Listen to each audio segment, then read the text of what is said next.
આરોપીને ઝડપ્યા। 1 કિલોમીટર સુધી પીછો કર્યો અને આરોપીને દબોચી લીધા। પોલીસે રસ્તા પર દોડ લગાવી આરોપીને ઝડપી લીધા હતા।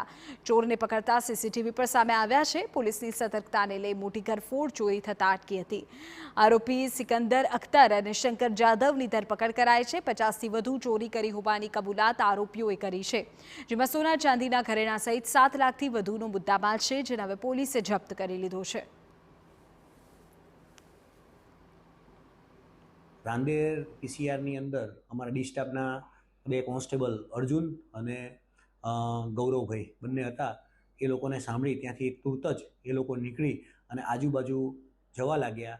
એ આરસાની અંદર જ એમને કોઈક અજાણ્યો ઈસમ ત્યાંથી ચાલતો ચાલતો હાથમાં થેલી લઈ અને ભાગતો હોય એવું દેખાતા એને તુરત જ એ લોકોએ ત્યાંની પાછળ પડી લગભગ 1 કિલોમીટર જેવું એની પાછળ દોડી અને આને પકડી લીધો હતો। અને જે બીજો ઈસમ હતો એને એક્ટિવા લઈ અને ગૌરવ એની પાછળ ગયો હતો અને એને ત્યાંથી પકડી અને બંને વ્યક્તિઓને અહીંયા લઈ આવ્યા હતા પોલીસ સ્ટેશનમાં।